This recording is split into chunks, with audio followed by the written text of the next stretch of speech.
Hello and welcome back to my channel.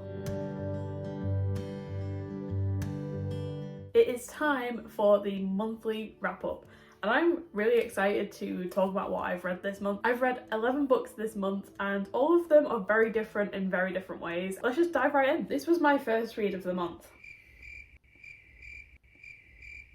And I don't really think that we need to add anything else to that really.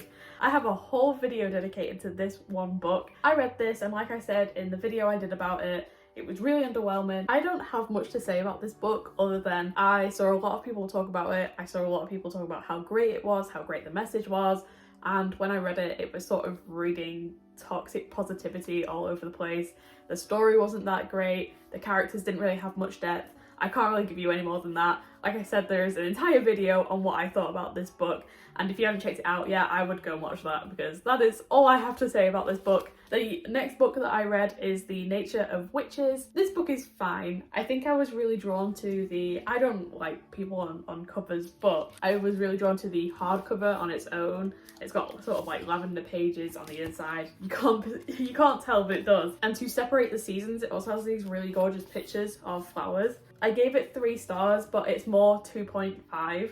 I didn't hate it. There was nothing I hated about this book. It was a little bit boring at times. I didn't really connect with the character. I didn't really have a good time with the character. And also there's sort of like a teacher-student relationship that just made me feel a little bit uncomfortable as well. So this is a YA book, and yeah, it follows Clara, the main character, and we come to her just as she's lost her like best friend basically through her powers, and she completely hates her magic. She wants nothing to do with it because she has killed people with it. You soon find out that she has also killed her parents with it.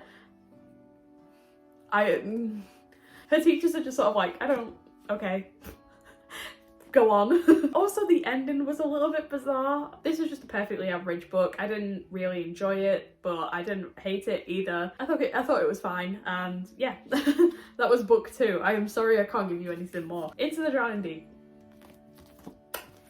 This is a great book.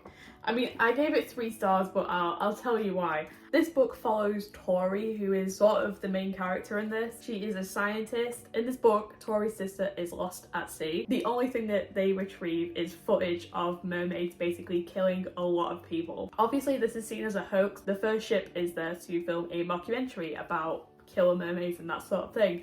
So when they retrieve this footage back, and this is the only thing that the ship is, everyone just thinks it's a hoax. But Tori doesn't think it's a hoax because the TV company that sent the boat out there to film this mockumentary has tried to destroy all the footage and evidence that goes along with it. So Tori is trying to investigate are mermaids real basically, so she can be at peace with what happened to her sister. The book basically starts with Tori and a bunch of other scientists being asked by the same film company to get together on a boat and go out into the Marina Trench and see if any sign of mermaids is there. They propose that they can do other research while they're there. There's going to be a camera crew, they're going to record everything, and if they catch mermaids, they'll release it to the entire world, and if they don't, they'll delete everything.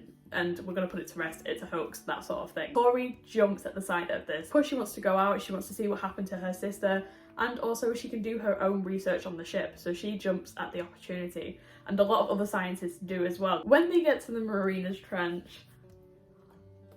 oh my gosh, this is going to be spoiled. I have to talk about this book. This book terrified the shit out of me. I don't get scared by books often at all. I used to read a lot of horror, murder, that sort of thing when I was 14, 15. It takes a lot for a book to scare me. This book terrified me. This was terrifying. Spoiler alert, they do find out that mermaids are real, and they find out that they're very, very awful. Yeah, so the mermaids eat people. If this is your sort of thing, I definitely read trigger warnings beforehand. And this, like any other book that I usually pick up, has a sapphic romance in it as well. Of course, that isn't the main plot of this book because it's killer mermaids. I really, really enjoyed this book, like a lot. And like I said, it's one of the first books to terrify me in a long, long time.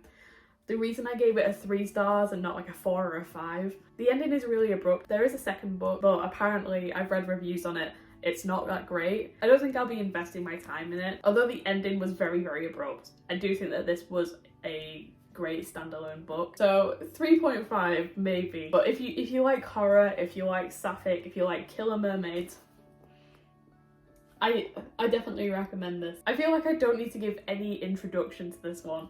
I read The Bell Jar. This book is fantastic. Fantastic. It made me cry. This book is a classic, and if you haven't read it, read the trigger warnings. This is what I thought the Midnight Library was going to be like. When I was reading things about the Midnight Library, I definitely think that this is what I was thinking it was going to be. So I'm glad that we managed to make up for that. Let's get into some of the graphic novels, shall we? I read, first of all, My Lesbian Experience with Loneliness, and after that, My Alcoholic Escape from Reality. Both of these made me cry. This work is incredible. They ruined me with this series. They are both very, very intimate. These are based off true stories from the creator, and they are really, really emotional. I gave this 4 stars. I gave this one 5 stars. Trigger warning for this one, I suffered with alcoholism. When I saw this one and saw that they had a comic about alcoholism, I was like, great, more stuff to attack me, great. It starts with the creator being in the hospital, dealing with the side effects of alcoholism. And slowly through this, we see why the creator has turned to alcohol. I really, really enjoyed these. I really, really enjoyed these. It made me really emotional. I really loved them. 4 and 5 stars. The other graphic novel that I read this month is Rat Queens. To be truly honest, I can't tell you what happened in here. I just remember it was a good time. Artwork, absolutely stunning. It was just beautiful. It was really beautiful. Just about a group of people called the Rat Queens, and they are basically anti-heroes, and basically the town gets fed up with them trashing everywhere while trying to defend the place. In return, they have to do community work. Whilst doing this community work, an assassin is sent to kill them, and they have to find out who sent the assassin. But if you like graphic novels, then definitely give this a read. Inkheart. I read this quite recently, actually. I've also filmed, but not edited, a video where I do Inkheart versus the movie. So hopefully that should be out in some form of near futurist. I really enjoyed this book. I definitely really enjoyed it. This is like a really warm, cozy book. It felt like, do you know when you have hot chocolate on a rainy day? You've got a blanket on and you can see outside. I'm painting the picture.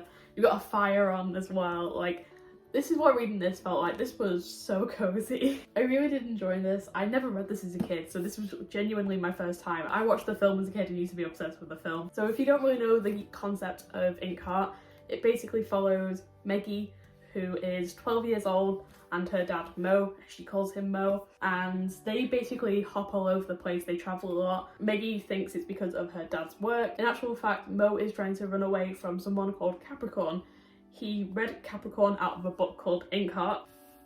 That's it of the show. And in return, Mo's wife and Maggie's mum went into the book. Capricorn has been on the hunt for Mo ever since, as he wants him to read aloud from more books so he can get whatever he wants. Like I said, this was just a really warm book. I really enjoyed it. It was really soft. Oh, 500 pages was a lot though. It was worth it. It was a really nice book, and I think I gave this 3.5. There's some plot holes. There are a lot of moments that sort of go on a lot longer than they should have.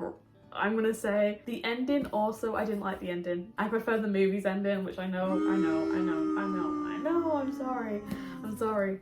I read Sappho's poetry book. It made me cry a couple of times. This was great. I loved this. I loved this a lot. And I would like to get a secondary copy where I can annotate, because I don't like ruining my little precious babies. For the people that annotate, good for you, honestly. Like, I couldn't do it. I read She Who Became the Sun for my book group, and it was incredible.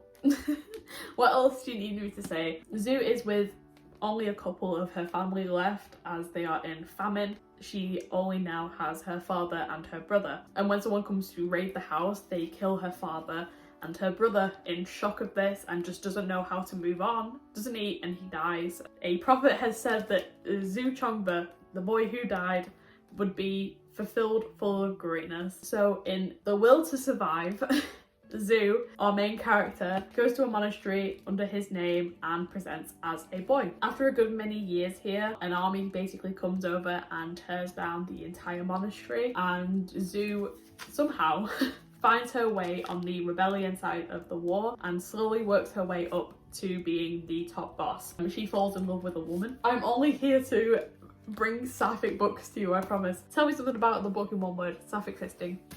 Okay, we're almost done. We're almost done. We're on the very last one now. Matrix. No, not that one. So this was a really, really interesting book. I genuinely picked this up because of the cover. I heard nothing about it. I've not seen anything about it. I was just at Waterstones and I genuinely didn't know what to pick up, but I definitely wanted to pick up something.